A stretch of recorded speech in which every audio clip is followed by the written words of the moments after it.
At this point, let me welcome Mr. Stephen Gichohi, who is the Youth Advisor at the United Nations Resident Coordinator's Office. Mr. Stephen, welcome. Thank you, the moderator and the organizing team. I think my work is quite well cut out now, having had the previous speakers. My name is Steve Gichohi, and I work with the UN Resident Coordinator's Office. And I am here to also represent Dr. Stephen Jackson, who is actually our UN Resident Coordinator, but also a very good friend of young people. And I think he would have also enjoyed to be part of this conversation this afternoon.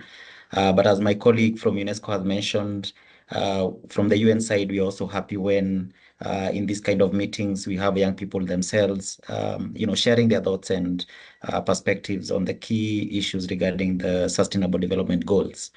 So mine, I would just like to, because most of what I would have talked about has also been mentioned by the previous speakers, I would just want to do two things. One, I would like to demystify the Pact for the Future in terms of not being a new thing, but really trying to link that with what we are doing under the UN Youth 2030. And the second thing I would like also to do is to also share with you a snippet of some of the things we are doing on the ground here as UN Kenya that are directly linked with and for young people, but also linked to the Pact for the Future. And then lastly, I would also like to mention one or two avenues that I think young people can find useful in terms of being part of our processes in terms of achieving the Sustainable Development Goals. So colleagues and friends, so my sort of insights will mainly be what we call in Kiswahili mambo kwa ground. I hope those who get Swahili in the call understand what that means. But basically trying to demystify the whole aspect of Pact for the Future. So I'll start by just giving you a slight background to the fact that the UN led a process in 2018 where globally we were able to come up with the UN strategy for young people, or what you call the UN Youth 2030. And just for the purposes of this call, also to mention that this year, actually last month, we have been able now to get to what we are calling the UN phase 2 of the UN Youth 2030. So that means that we have a new strategy that will drive the work of the UN between 2025 and 2030. Part of that and what is new in that, and it relates to the Pact for the Future, is actually that new strategy has what we are calling key priorities. I'll just briefly mention them. And those priorities have been tied to what we are saying these should be the outcomes or the results that we want to achieve, so that we can also hold ourselves accountable, but also we can be held accountable by young people whom we serve and whom we are gently working to achieve the Sustainable Development Goals with. So the priorities for this new strategy, which is the Global UN Youth Strategy, is in 6 key areas. Some of them have actually been touched also by the Pact for the Future presentation. The first one is empowering young people through meaningful engagement. The second one is looking at working with young people to fast track and intensify, or what you're calling boosting, the implementation of SDGs for young people, but with young people. And then the third area of it is looking at capacity building and enhancing the capacities of working with youth and for young people. Then we have the fourth area, which is looking at unlocking resources for the youth agenda. And then the fifth area is transforming how the UN is working with young people, which, of course, for this discussion, I'm also very happy to hear your perspectives on how best we can tap into the capacities of young people for the achievement of Sustainable Development Goals. And then lastly is where we are looking at strengthening accountability systems for working with young people and working for young people and with young people. Now, how the new strategy relates to the Pact of the Future is that we feel that those key priorities are also somehow linked to the Pact for the Future itself. If you look at the aspects of meaningful engagement, which under the Pact of the Future, we have the youth and the future generations. And we think that that relates very directly with the Youth 2030 strategy under meaningful engagement. What the UN in Kenya is doing directly on that, we are supporting digital platforms for engagement with young people. For those in this call, probably some of you here in Kenya have also engaged with platforms like Gichohi, where young people are engaging in meaningful conversations around their future and how they would want to play part in that future or the Kenya we want.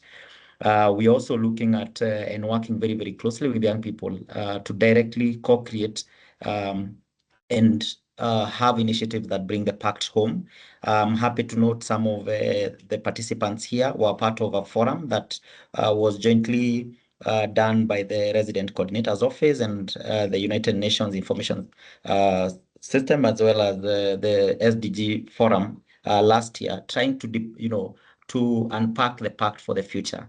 And that particular discussion was actually mainly co-created with young people and brought young people to the table in terms of discussing on how best they think they can be part of the pact for the future.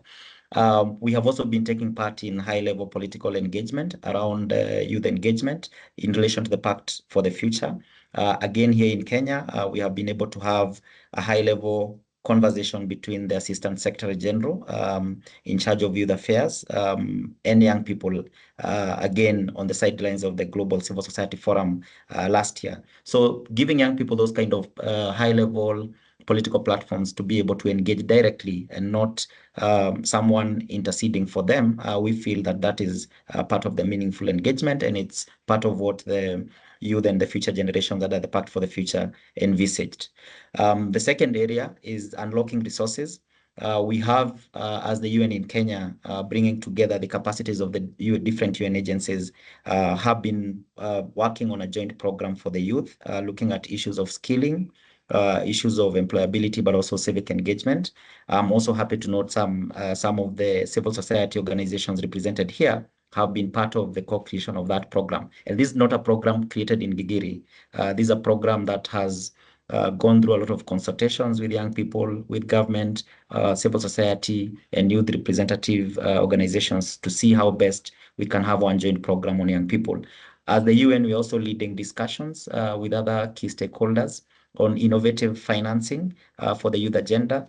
And here we are looking at not just unlocking traditional grants and financing for young people, but how best can we also unlock results-based financing for youth agenda, which can build scale in terms of youth interventions that we want to engage in. And then the last bit that I would like to talk about would be enhancing capacities under the Youth 2030 strategy, but I also think that's also a name in the overall youth and the future generations in terms of enhancing the capacities for engaging with young people and for young people. And in that, we, the UN here in Kenya, are very keen to work with the representative youth structures. The National Youth Council has actually been one of those structures that the UN Resident Coordinator's Office recognizes and works very closely with as a sounding board, but also to see how best to strengthen that as a representative structure for young people. And we look forward to actually continuing to work with those kind of structures, but also most importantly, to work with the youth civil society organizations, but also our own UN-led platforms and sounding boards that work with young people and for young people. So my message today is that the Pact for the Future should not be seen as a totally new thing. I think we're already living in the Pact for the Future in terms of the ideals and what the Pact envisages to do. I think we can still do more, particularly in terms of leveraging on innovations, leveraging on different resources towards building scale for the youth agenda in Kenya, but also globally as we look at achieving the sustainable development goals. So back to you, moderator, but I'm also happy to hear from colleagues on how best they think they can tap into the different capacities that the UN has been able to dedicate for the youth agenda. Thank you.